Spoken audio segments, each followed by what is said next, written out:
दोस्तों, जैसा कि आप लोग जानते हैं कि इस्लाम में शराब हराम है, मगर अब सऊदी सरकार एक ऐसा नियम लाने जा रही है जिसमें कि सऊदी अरबिया में जो कि एक इस्लामिक स्टेट है, इस्लामिक राष्ट्र है, उसमें भी अब शराब उपलब्ध होगी, शराब की बिक्री होगी। तो ये वीडियो की जानकारी हमें मिली है मेजर गौरव आज्या जी के वीडियो से। तो चलिए उनके वीडियो पे देखते हैं, जानकारी लेते हैं, और वीडियो पसंद आए तो वीडियो को लाइक करें, चैनल को सब्सक्राइब करें।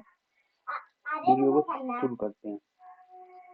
जय हिंद दोस्तों, मैं हूं मेजर गौरव आर्य और आप देख रहे हैं वीडियो गुजरात करना राइट। दोस्तों, जब गुजरात में गिफ्ट सिटी जो बनी है ना, गिफ्ट सिटी जो कह रही है कि गुजरात की इकोनॉमी को वो $1 ट्रिलियन इकोनॉमी बना देगी और ये सब जो बातें चल रही हैं, तो गिफ्ट सिटी बनी गुजरात में। वहां पे एक लिख रूल लो चेंज हो मैडम, गया आती गिफ्ट होंगी। सिटी में। अब आपको पता है कि शराब गुजरात में नहीं बिकती है, और जो बाहर वाले हैं अगर उनको शराब चाहिए तो फिर आपको जाना पड़ता है, फॉर्म भरना पड़ता है, फिर फॉर्म जमा होता है, फिर आपको कौन सी शराब का दुनिया भर की चीज़ें गुजरात में होती। मैंने कई लोगों से सुना है ऐसा।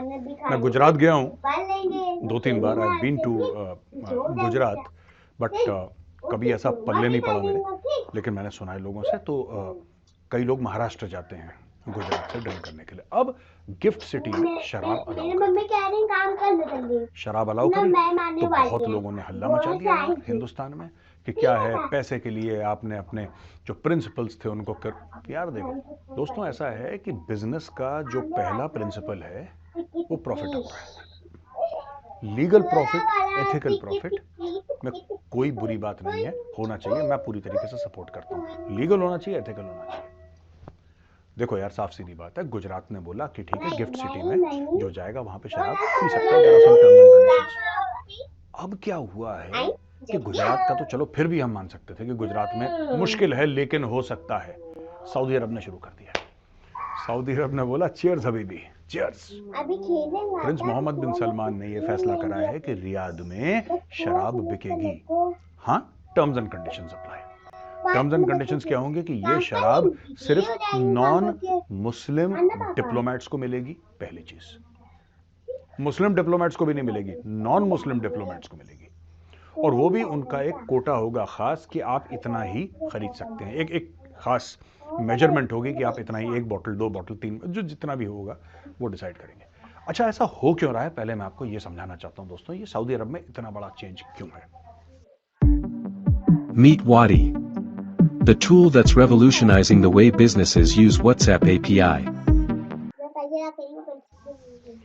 बहुत पहले एक बीबीसी को इंटरव्यू दिया था, और बीबीसी को इंटरव्यू देते वक्त, इनफैक्ट एटलांटिक को इंटरव्यू दिया था जो बीबीसी ने कवर करा था, और वहां पे प्रिंस मोहम्मद बिन सलमान ने, कई साल पुराना इंटरव्यू, उन्होंने बोला कि देखिए, अमेरिका को कुछ चीजें सूट करती हैं, जैसे कि लोकतंत्र, जैसे कि अभिव्यक्ति की आजादी, जैसे कि चुनाव होना, ये सब चीजें। लेकिन हर एक स्टैंडर्ड टेम्पलेट आप हर एक देश का नहीं बना सकते। वो कहते हैं कि सऊदी अरब बना इस्लाम पे, सऊदी अरब इस्लाम पे बना है, तो सऊदी अरब पे इस्लामिक लॉज हैं, प्लस उनका ये कबाइली सोसाइटी है, उनकी ट्राइबल सोसाइटी है सऊदी अरब की, उनका अपना यूनिक कल्चर है। तो कोई भी देश अपने मजहब को, अपने कल्चर को लेकर आगे चलता है। अब आप सऊदी अरब का टेम्पलेट जैसे आप अमेरिका में फिक्स नहीं कर सकते, उसी प्रकार से आप अमेरिका का टेम्पलेट आप सऊदी अरब में फिक्स नहीं कर सकते। साफ सीधी बात है ये। अच्छा, अब मैं दूसरी बात आपको बताता हूं, नेक्स्ट स्टेप। इसमें इशू क्या है दोस्तों, कि सऊदी अरब ने ऐसा क्यों करा, कारण क्या था सऊदी अरब का कि अचानक सऊदी अरब कह रहा है कि औरतें भी गाड़ी चला लें, ठीक है, नाच गाना भी होगा। वहां पे एक जमाने में ये सब करने के लिए कोड़े पड़ते थे, किसी ने पब्लिक में म्यूजिक बजा लिया, देख कोड़े देख कोड़े, और सड़क पे, ऐसा नहीं कि कोने में ले जाके जेल में, नहीं, सड़क के बीच में, चलती सड़क के बीच में बांध के कोड़े मार रहे। शराब अगर किसी ने पी ली, जेल में डाला उसको। अब ये सब धीरे धीरे धीरे सऊदी में चेंज हो रहा है। आज भी सऊदी अरब में कोई मुसलमान शराब नहीं पी सकता, अगर पीता है, पकड़ा जाता है, तो उसे सजा मिलती है। आपको पता है, बहुत पहले की बात है, आई थिंक 50s या 60s की बात है, सऊदी अरेबिया का एक प्रिंस था, बड़ा इंपॉर्टेंट प्रिंस था, प्रिंस भी तो वहां पे हजारों हैं, एक बड़ा इंपॉर्टेंट प्रिंस था, उसने शराब पी के एक ब्रिटिश डिप्लोमेट को गोली मार दी, उसकी हत्या कर दी। तो ऐसी बात नहीं है कि सऊदी में शराब पीने का चलन नहीं है, वो एक्चुअली हाईली कंजर्वेटिव मुस्लिम सोसाइटी है, वहां पे बुरी नजर से देखा जाता है इन सब चीजों को। शराब पिए तो गलत माना जाता है। और ठीक है, वो सऊदी अरब का अपना कानून है। जैसा मैंने बोला, अमेरिका का टेम्पलेट यहां पे नहीं हो सकता, यहां पे अमेरिका का टेम्पलेट नहीं हो सकता। तो वहां तक बात है। अब सऊदी अरब को एक दो बातें, अगर सऊदी अरब को मॉडर्नाइज करना है तो सऊदी अरब को दुबई का मॉडल फॉलो करना पड़ेगा। और दुबई का मॉडल दोस्तों परफेक्ट है। दुबई में तेल बहुत कम या ना के बराबर। दुबई तेल के लिए फेमस नहीं है। दुबई किसके लिए फेमस है? दुबई एक ग्लोबल फाइनेंशियल हब है, ठीक है जी। दुबई में कंटेनर टर्मिनल्स हैं, पोर्ट्स हैं, दुबई में टूरिज्म है। और इसी चीज को सऊदी ये जानना चाहता है कि भाई अगर दुबई कर सकता है हम भी कर सकते हैं, पैसा हमारे पास भी है। लेकिन you need change of attitude. Dubai के शेख ने, देखिए, दुबई के शेख को जब दुबई बन रहा था, या दुबई के शेख ने जब दुबई बनाई, तो उनके खानदान ने क्या सोचा? उनके खानदान ने यह सोचा कि देखो, हमारे पास तेल तो है नहीं, अगर है भी है तो ना के बराबर। तो हम लोगों को कैसे अट्रैक्ट करेंगे यार? कोई क्यों आएगा यहां पे? क्यों आएगा कोई? तो उन्होंने बोला कि नहीं, हमें इसको एक ऐसी जगह बनानी है दुबई को जहां पे अमेरिका का बंदा भी आके खुश हो जाए, इंडिया का भी आके खुश हो जाए, अफ्रीका का भी आके खुश हो जाए। आज की तारीख में दुनिया दुबई जाती है। अगर आपको शराब पीनी है, डन। आपको नाइट क्लब जाना है, डन। आपको पैसे इन्वेस्ट करने हैं, डन। रियल एस्टेट का धंधा है, नो प्रॉब्लम। खाना खाना है, कोई बात नहीं, जो करना है। दुबई में खुली छूट है। और यही दुबई की तरक्की का कारण है, यही दुबई की तरक्की का राज है। वही सऊदी कर रहा है। लेकिन सऊदी की सोसाइटी जो है, वो कई दशकों से वो सोसाइटी बड़ी क्लोज सोसाइटी थी। तो अब जब बोला कि औरतें ड्राइव करेंगी, तो सऊदी सोसाइटी में हल्ला हो गया, औरत गाड़ी चलाएगी, ऐसा कैसे हो सकता है? Habibi not allowed. तो फिर क्राउन प्रिंस ने बोला, हबीबी अलाउड।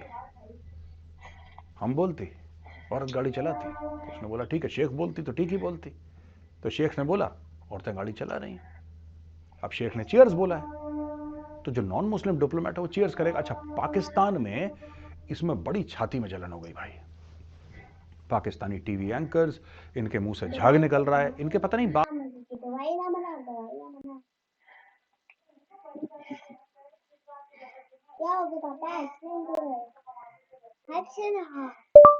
सऊदी में जरा पाकिस्तान के accent।